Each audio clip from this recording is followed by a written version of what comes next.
Hey guys, I'm back with chapter 9 of the City of Ember, and this chapter is called The Door in the Roped Off Tunnel. Lena saw Dune immediately. He was reaching up to set a book back on its shelf. He saw her too when he turned around, and his dark eyebrows flew up in surprise as she hurried over to him. "Your father told me you were here," she said. "Dune, I found something. I want to show it to you." "To me? Why?" "I think it's important. It has to do with the pipeworks. Will you come to my house and see it?" "Now?" Dune asked. Lena nodded. Dune grabbed his old brown jacket and followed Lena out of the library and across the city to Quilliam Square. Granny's shop was closed and dark when they arrived, and so Lena was surprised when they went upstairs and saw Evelyn Murdo sitting in her place by the window. "Your grandmother's in her bedroom," Miss Murdo said. "She didn't feel well, so she asked me to come." Poppy was sitting on the floor banging a spoon on the leg of a chair. Lena introduced Dune, then led him into the room she shared with Poppy. He looked around, and Lena suddenly felt self-conscious, seeing her room through his eyes. It was a small room with a lot crammed into it. There were 2 narrow beds, a very small table that fit into a corner, and a 4-legged stool to sit on. On the wall, clothes hung from hooks, and more clothes were strewn untidily on the floor. Beneath the window was a brown stain made by this bean seed in its pot on the windowsill. Lena had been watering it every night because she promised Clary she would, but it was still nothing but dirt, flat and unpromising. A couple of shelves beside the window held Lena's important possessions: the pieces of paper she'd collected from drawing, her pencils, a scarf with a silver thread woven through it. On the parts of the wall that had no hooks and no shelves, she had pinned up some of her pictures. "What are those?" Dune asked. "They're from my imagination," Lena said, feeling slightly embarrassed. "They're pictures of another city." "Oh, you made it up." "Sort of. Sometimes I dream of it." "I draw too," said Dune, "but I draw other kinds of things." "Like what?" "Mostly insects," said Dune. He told her about his collection of drawings and the worm he was currently observing. To Lena, this sounded far less interesting than an undiscovered city, but she didn't say so. She led Dune over to the table. "Here's what I wanted to show you," she said. She lifted the metal box. Before she could reach for the papers underneath, Dune took the box and started examining it. "Where did this come from?" he asked. "It was in the closet," Lena said. She told him about Granny's wild search and about finding the box with its lid open and Poppy with the paper in her mouth. And as she talked, Dune turned the box over in his hands, opened and closed its lid, and peered at the latch. "There's some sort of odd mechanism here," he said. He tapped at the small metal compartment on the front of the box. "I'd like to see inside this." "Here's what was in the box," said Lena, lifting the covering paper from her patchwork of scraps. "At least it's what's left of what was in there."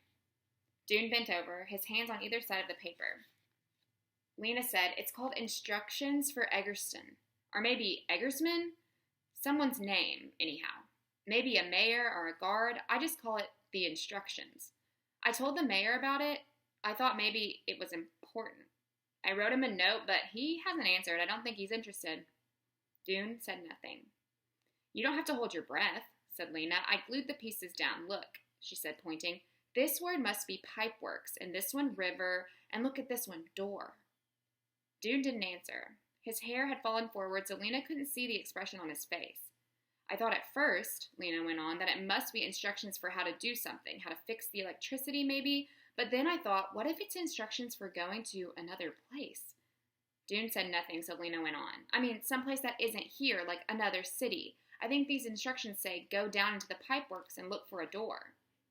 Dune brushed his hair back from his face, but didn't straighten up.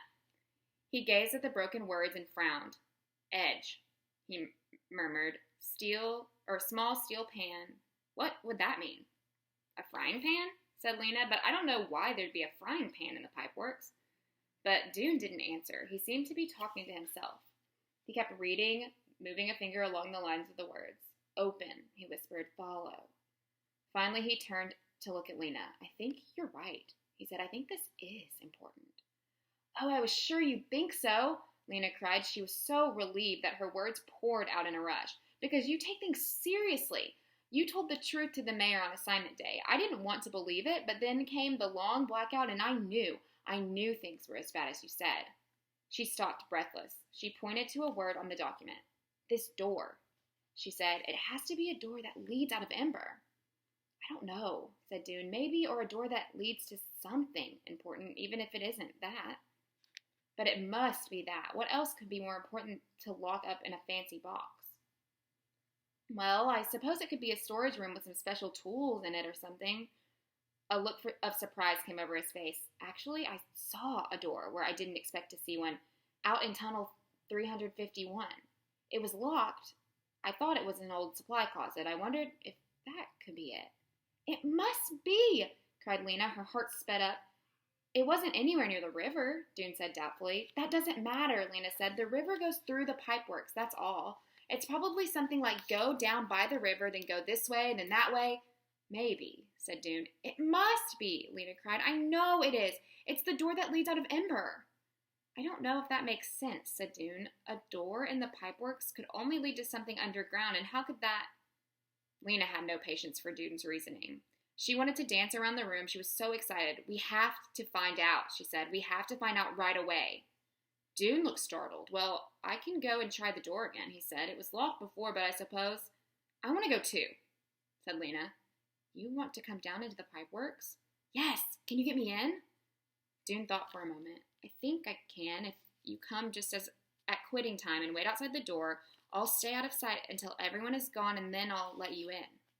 Tomorrow? Okay, tomorrow. Lena stopped at home the next day, only long enough to change out of her messenger jacket, and then she dashed across town to the pipeworks. Dune met her just outside the door, and she followed him inside, where he handed her a slicker and boots to put on. They descended the long stone stairwell, and when they came out into the main tunnel, Lena stood still, staring at the river. I didn't know the river was so big, she said, after she found her voice. Yeah, said Dune. Every few years, they say, someone falls in. If you fall in, there's no hope of fishing you out. The river swallows you up and sweeps you away. Lena shivers. It was cold down here, a cold that she felt all the way through. Cold flesh, cold blood, cold bones. Dune led her up the path beside the water. After a while, they came to an opening in the wall, and they turned into it and left the river behind. Dune led the way through winding tunnels. Their rubber boots splashed in pools of water on the floor. Lena thought how awful it would be to work down here all day, every day. It was a creepy place, a place where it seemed people didn't belong. That black river, it was like something in a bad dream.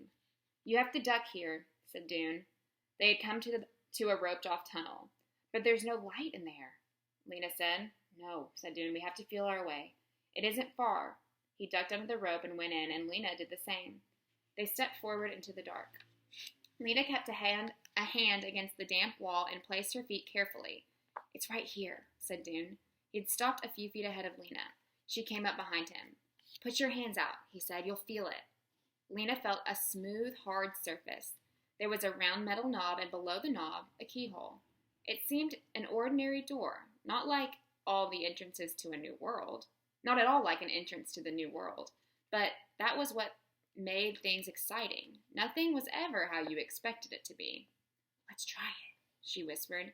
Dune took hold of the knob and twisted. Locked, he said. Is there a pan anywhere? A pan? The instructions said small steel pan. Maybe that would have the key in it. They felt around, but there was nothing, just the rocky walls. They patted the walls, they put their ears to the door, they jiggled the knob and pulled it and pushed, and finally, Dune said, we can't get in. I guess we better go. And that was when they heard the noise. It was a scuffling, scraping noise that seemed to be coming from somewhere nearby. Lena stopped breathing. She clutched Dune's arm. Quick, Dune whispered. He made his way back towards the lighted tunnel with Lena following. They ducked under the rope and rounded a turn, then stopped, stood still, and listened. A harsh scraping sound, a thud, a pause, and then the sound of an impact, a short, explosive breath, and a muttered word in a gruff, low voice. Then slow footsteps getting closer. They flattened themselves against the wall and stood motionless. The footsteps stopped briefly, and there was another grunt. Then the steps continued, but seemed to be fading. In a moment, from a distance, there was another sound, the chink of a key turning into a lock and the click of a latch opening. Lena made an astonished face at Dune. Someone had gone down the rope tunnel and opened the door. She put her mouth close to Dune's ears. "Shall we try to see who it is?" she whispered. Dune shook his head. "I don't think we should," he said. "We should go. We could just peek around the corner." It was too tempting not to try. They crept forward to the place where the tunnel turned. From there, they could see the entrance to the roped tunnel. Holding their breath, they watched, and in a minute they heard a thump and a click. The door closing, the lock turning, and footsteps once again. This time, quick. A long leg stepped over the rope, and the person it belonged to turned and walked away. All they saw was his back, a dark coat, dark untidy hair. He walked with a lurching motion that struck Lena as somehow familiar. In a few seconds, he had vanished into the shadows. When they came up out of the pipeworks, they stripped off their boots and slickers and hurried out into Plumber's Square, where they flopped down on a bench and burst into furious talk. "Someone got there before us," said Lena. Dune said he was walking slowly when he went in, as if he was looking for something, and he walked fast when he came out, as if he'd found something. What was it? I can't stand to not know. Dune jumped up. He paced back and forth in front of the bench. "But how did he get the key?" he asked. "Did he find instructions like the ones you found? And how did he get into the pipeworks? I don't think he works there." "There's something familiar about the way he walks," said Lena, "but I don't know why." "Well, anyhow, he opened the door and we can't," said Dune. "If it does go somewhere, if it does flee out of Ember, he'll be telling the whole city pretty soon. He'll be a hero." Dune sat down again. "If he's found the way out, we'll be glad, of course," he said glumly. "It doesn't matter who finds it, as long as it helps the city." "That's right," Lena said. "It's just I thought we were going to find it," said Dune. "Yeah," said Dune. "Yeah," Lena said, thinking how grand it would have been to stand before all of Ember announcing their discovery. They sat without talking for a while, lost in their own thoughts. A man pulling a cart full of wood scrapes went by them. A woman leaned from a lighted window on Gappery Street and called out to some boys playing in the square below. A couple of guards in their red and brown uniforms ambled across the square laughing. The town clock rang out 6 deep booms that Lena could feel like shudders beneath her ribs. Dune said, "I guess what we do now is wait and see if there's an announcement." "I guess so," said Lena. "Maybe that door is nothing special after all," said Dune. "Maybe it's just an old unused supply closet."